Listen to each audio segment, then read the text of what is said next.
Vous êtes toujours sur Sud Radio et ensemble jusqu'à 13h. Le standard 0826 300 300. Fabrice Eppelboin, bonjour. Merci de nous rejoindre. Vous êtes enseignant, spécialiste de l'influence justement sur les réseaux sociaux. Et en ce moment, on parle beaucoup de ces réseaux sociaux avec une loi pour régulariser, enfin je ne sais plus, sécuriser l'espace numérique. La loi SREN. Civiliser Internet, n'ayons pas peur des mots. Et empêcher la décivilisation d'Internet, voilà. Paul Midi, qui est rapporteur de cette loi pour Renaissance, était au micro de Sud Radio ce matin. On l'écoute et j'aimerais que vous me donniez votre réaction. Il y a un sentiment d'anonymat. 95% des Français pensent qu'ils sont anonymes. Et donc il faut faire les choses simples. On peut continuer pendant 20 ans à essayer d'expliquer ce que c'est qu'une adresse IP, ou alors on fait les choses simples, comme dans la vie physique. Eh bien, dans la vie physique, quand je me balade dans la rue, évidemment, je mets pas mon nom sur ma veste. J'ai le droit au pseudonymat. Mais par contre, si je me fais arrêter par la police, je dois décliner mon identité. Alors, police de l'Internet qui arrive, qu'est-ce que vous pensez de ces paroles de Paul Midi? Il faut faire simple, il n'y a pas d'anonymat sur Internet, on peut le dire. Disons, c'est réservé à une micro-élite de hackers qui ont un niveau de maîtrise technique qui est vraiment pas du tout à la portée de tout le monde. Mais pour le commun des mortels, il n'y a pas d'anonymat. Il faut le répéter, les VPN, ça ne sert pas à ça. L'essentiel de ce que vous entendez pas sur les VPN, c'est du marketing.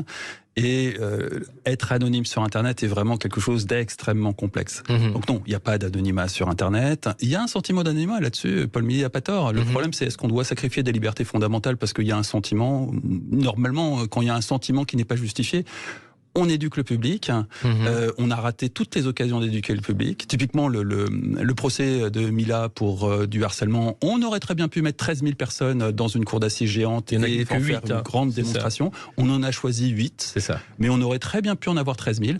Si on en avait eu 13 000, je pense que le message sur l'anonymat serait très bien passé.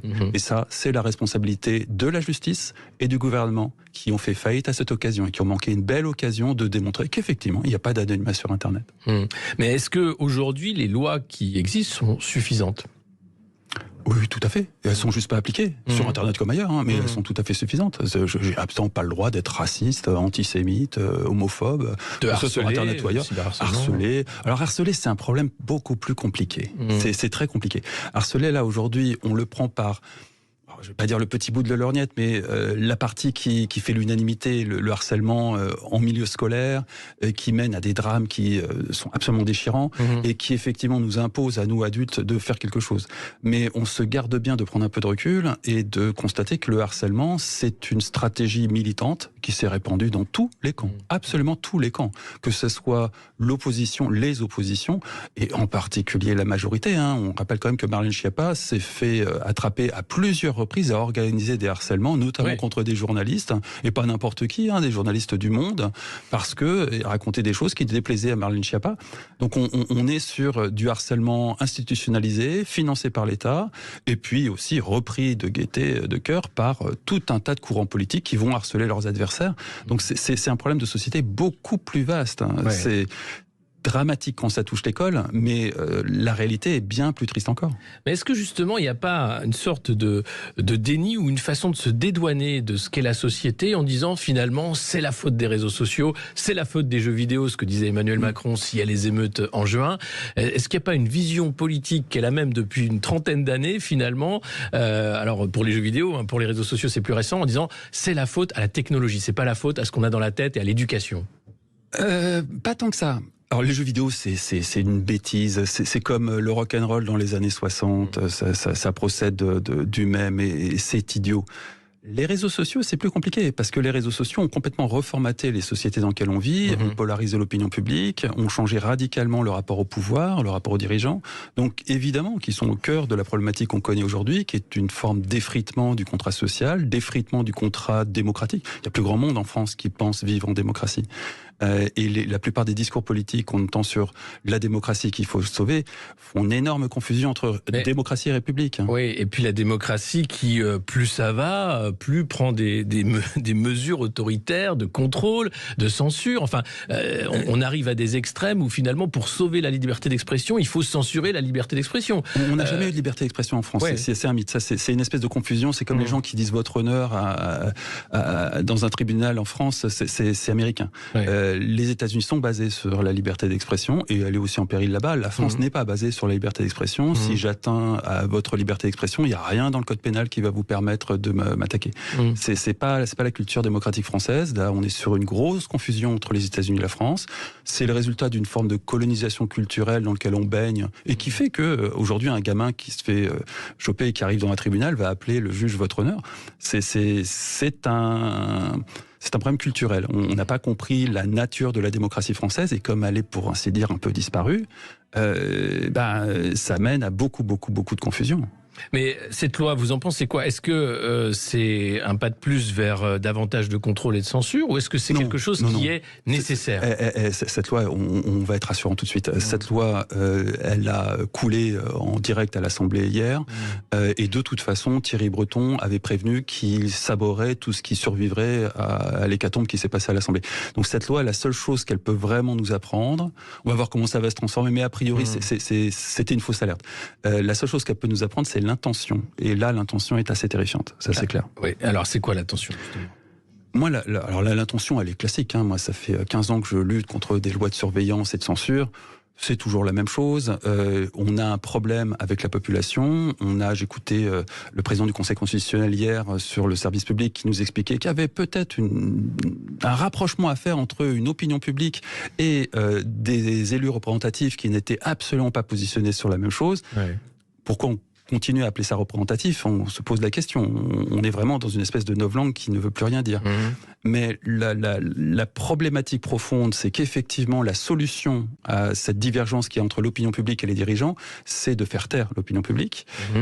Cette intention, elle n'est pas nouvelle. Ce qui est nouveau, c'est qu'elle est portée désormais par des gens qui savent ce qu'ils font. Oui. Auparavant, les élus qui portaient ça étaient issus de formations qui laissaient peu de doute sur leur ignorance crasse des problématiques technologiques. Et donc, on faisait des lois qui revenaient à interdire la pluie, le week-end et les jours fériés.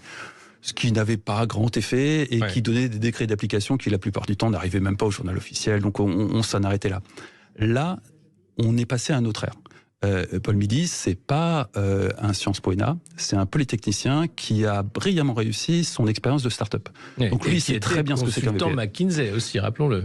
Qui a été consultant McKinsey, mais ça, c'est pas vraiment une preuve de compétence technique.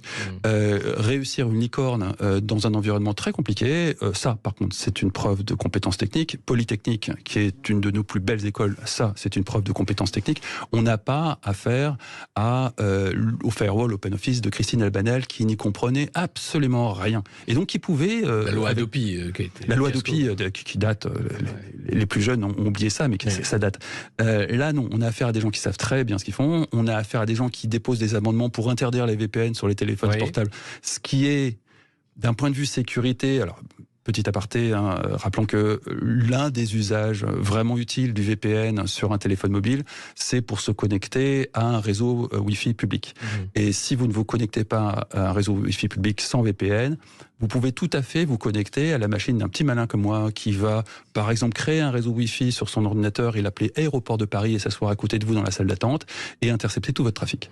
Ça, pour le coup, le VPN, c'est vraiment utile pour ce genre de choses. Donc interdire le VPN, c'est, d'un point de vue cybersécurité, n'importe quoi. Et au début, les gens comme moi ont cru à une nouvelle Christine Albanel qui racontait n'importe quoi en toute bonne foi, sans comprendre ce qu'elle faisait. C'est pas le cas. Ça n'est pas le cas. On a affaire à des gens qui savent très bien ce qu'ils font. Le député qui a redéposé cet amendement anti-VPN, il a été ingénieur commercial dans l'informatique. Il sait très bien ce que c'est qu'un VPN. Il mesure très bien les conséquences de son amendement s'il venait à passer. Donc on est sur une phase bien plus dangereuse que toutes les phases de lois liberticides qui sont arrivées jusqu'ici. Mais pour l'instant, ça n'est pas passé. Et qui plus est, on a une sécurité qui nous est offerte par Thierry Breton, qui fait que de toute façon, elle n'est pas du tout compatible avec le cadre européen. Et donc, même si elle avait été votée à l'Assemblée nationale dans son intégralité, elle ne serait pas passée. Par ailleurs, il y a quand même des incompatibilités techniques là-dedans. Vérifier l'âge, on n'a pas de solution. Les Anglais ont essayé avant nous, ils se sont cassés les dents. C'est un peu cassé les dents. On va en parler justement de tout ce qui n'a pas marché, du cadre européen et du danger en fait de l'esprit de cette loi qui arrive. On est sur Sud Radio jusqu'à 13h. On se retrouve dans un instant avec notre invité Fabrice Epelboin. Sud Radio. Et on se retrouve pour continuer de parler de cette loi sur la sécurisation de l'espace numérique avec Fabrice Eppelbrun. Merci d'être avec nous. Vous dites qu'on est à un tournant en fait avec cette loi, que les pouvoirs publics clairement n'ont pas forcément à cœur de sécuriser l'espace numérique, mais plutôt d'amener des lois de contrôle de cet espace public, notamment de contrôle de la parole populaire. On a vu le rôle des réseaux sociaux dans les émeutes du mois de juin. Est-ce que c'est ça finalement qui inspire? C'est plutôt une urgence, une peur de perdre le pouvoir que assurer que les enfants ne soient pas soumis à des contenus pornographiques à un jeune âge? Alors, on va évacuer le problème de la pornographie chez les enfants. C'est réglé en une loi, un amendement qui est imposer les filtres parentaux sur les smartphones. Tout simplement. Problème réglé. Cette loi n'a absolument rien à voir avec le fait d'interdire aux enfants d'accéder à de la pornographie, ce qui est un vrai problème. Et ce n'est ni avec cette loi, ni avec un filtre parental qu'on règle le problème, on le glisse sous le tapis. C'est un vrai gros problème qui mérite en tant que tel de s'y étendre, d'en parler, d'analyser, mais cette loi n'a absolument pas cet objectif. Cette loi, effectivement, a un rapport avec ce qui s'est passé avec les émeutes. Les émeutes ont traumatisé beaucoup de monde, dont notre bon gouvernement. Il y a de quoi être traumatisé, il faut être clair là-dessus. On a eu affaire à des mouvements sociaux qui ont été non pas facilité par des réseaux sociaux, mais totalement coordonné par des réseaux sociaux. Snapchat possède des fonctionnalités cartographiques qui ont permis... Géolocalisation, qui permet géolocalisation continue des amis et des contenus produits à proximité, qui fait que, grosso modo, vous avez délégué la fonction de leadership d'un groupe et de coordination d'un groupe à une application. Plus besoin de leader.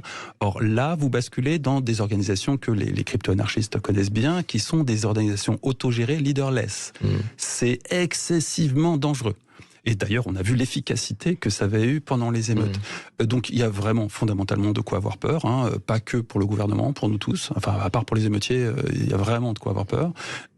Et la réaction n'a pas été de museler de futures émeutes, parce que vraisemblablement les accords ont été pris avec Snapchat pour que à la prochaine fois on règle le problème à la racine, c'est-à-dire au niveau de l'application, mais pour museler une opposition qui est de plus en plus ultra majoritaire aux moindres décisions des dirigeants dans leur ensemble, pas de Macron et compagnie, dans leur ensemble. Il y a aujourd'hui sur quasiment tous les grands sujets de société une opposition frontale entre les mesures d'opinion publique qu'on peut faire à travers des sondages et les décisions prises par les dirigeants. Donc là-dessus, le divorce démocratique, qui date pas d'hier, est totalement entériné. À partir de là, soit vous passez la main au nom de la démocratie, soit vous verrouillez l'expression de façon à pouvoir continuer à imposer de la distraction de l'ordre des punaises de lit et une vérité révélée qu'il est dangereux, au risque de se faire harceler, de dénoncer comme étant des fake news. Donc vous êtes en train de dire que ceux qui défendent aujourd'hui la démocratie, la République, Emmanuel Macron qui a fait son discours sur la Constitution, en réalité a pour objectif d'asseoir son pouvoir via des mesures de plus en plus autoritaires? Oui, c'est pas le seul. Il prend la lignée vraiment, c'est pas le seul. Et puis, j'insiste, on parle de République, on parle pas de démocratie. La Constitution, c'est la République, c'est pas la démocratie. Ce qui est en danger, c'est la République, c'est pas la démocratie.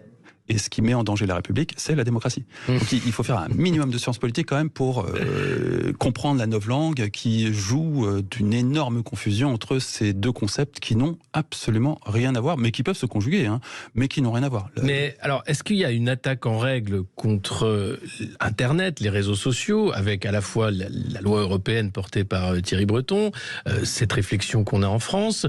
Est-ce qu'on veut en finir avec une certaine liberté, toute relative, qu'il y avait sur Internet, pour imposer la fin du pseudonymat, pour imposer aussi une censure algorithmique de tout ce qui fâcherait, que ce soit des sujets politiques comme des sujets de société? Est-ce que c'est ça, finalement, qui est à redouter aujourd'hui?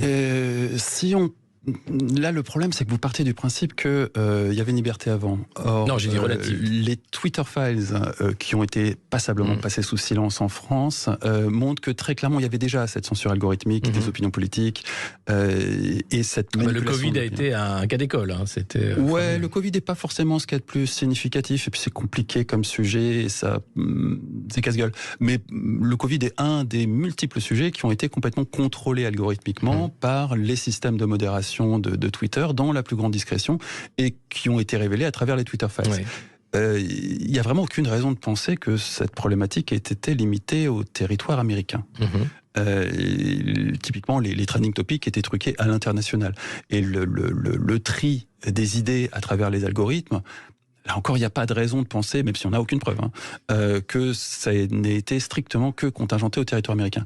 Donc au final, on est en train de mettre en place un cadre qui prend le relais de quelque chose d'officieux qui visiblement était en place, sur lequel il reste à faire beaucoup de lumière, et il convient de mettre tous les conditionnels sur ce qui ne concerne pas le territoire américain. La seule chose dont on est sûr, c'est qu'effectivement, sur le territoire américain, il y a eu une immense manipulation algorithmique des idées, des opinions, des individus. Avec une implication des agences gouvernementales de renseignement. Avec une pression des agences gouvernementales qui est borderline sur l'atteinte au premier amendement, ce qui est gravissime là-bas, mais borderline, avec une quantité d'auditions parlementaires très, très instructives et avec un blackout total de la presse. Est-ce que le rachat de Twitter par Elon Musk, qui devient X, peut changer quelque chose? Est-ce qu'un multimilliardaire comme Elon Musk peut lutter contre des législations internationales, ou est-ce qu'il fera comme tout le monde? Bien sûr, les législations internationales ne vont pas lui imposer de censurer tous les opposants au président.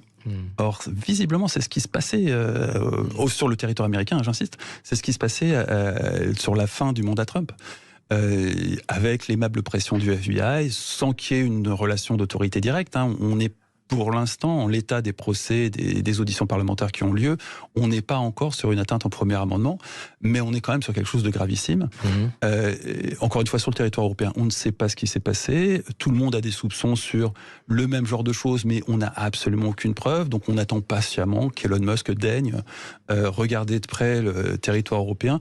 Mais en bon américain, très objectivement, on n'est guère qu'une lointaine colonie, donc il y a assez peu de chances que ça arrive. Mais les espoirs ne sont pas tous perdus. On apprendra peut-être qu'il s'est passé la même chose en France avec l'aimable pression dont on ne sait pas très bien qui. On se rappelle quand même les mots à l'époque, je ne sais pas si c'était pas Marlène Schiappa ou Aurore Berger qui étaient fiers de dire qu'ils levaient le capot de Facebook avec les responsables de Facebook France en disant qu'il y avait une coopération, une collaboration entre les pouvoirs publics et la plateforme. Mais qu'il y ait une coopération entre les pouvoirs publics et les plateformes de réseaux sociaux, c'est normal. C'est absolument normal. Il se passe des activités criminelles sur ces plateformes, il faut qu'il y ait une coopération. Le problème, c'est qu'il faut qu'elle soit transparente, claire, et typiquement, le DSA fait un pas en avant et un pas en arrière, mais un pas en avant qui est significatif. Le DSA, c'est le Digital Service Act, qui est grosso modo le cadre législatif européen qui va permettre d'encadrer l'application de la loi sur les réseaux sociaux. Et depuis peu, sur les réseaux sociaux, vous pouvez dénoncer une publication comme étant contraire aux règles du réseau social, et ça c'est selon son bon vouloir et sa bonne culture, et il n'a pas besoin de se justifier, ou selon la loi européenne. Et là vous faites, grosso modo, vous pré-remplissez une plainte en ligne. L'intérêt de ça, c'est qu'on distingue les deux canaux. On n'a pas les règles de Facebook et Twitter d'un côté et autre chose. On a vraiment la loi européenne, et on va demander instamment d'appliquer la loi européenne à un réseau social. Alors derrière, il y a énormément de problèmes. Le premier, c'est que on va demander à des réseaux sociaux d'appliquer la loi, donc une entreprise privée. Ce qui est là aussi une petite distance prise avec la démocratie. Normalement, on ne privatise pas les services de justice dans une démocratie. On a l'habitude mais on a pris l'habitude depuis Adobe. L'autre problème, c'est que vous et moi, on peut dénoncer un contenu comme étant contraire à la loi, mais on pèse pas grand-chose. Ceux qui vont vraiment peser, c'est les signaleurs de confiance. Et ça, il reste un énorme point noir sur qui sont ces signaleurs de confiance, comment vont-ils travailler, comment vont-ils être surveillés, comment vont-ils être régulés. Pour l'instant, c'est le flou le plus total. Et eux auront un poids gigantesque quand eux signaleront un contenu contraire à la loi. Le contenu disparaîtra assez rapidement, voire le compte sera éliminé. D'accord. Alors, on a un auditeur en ligne avec nous, Stéphane de Pau. Bonjour Stéphane, vous avez une question pour notre invité ?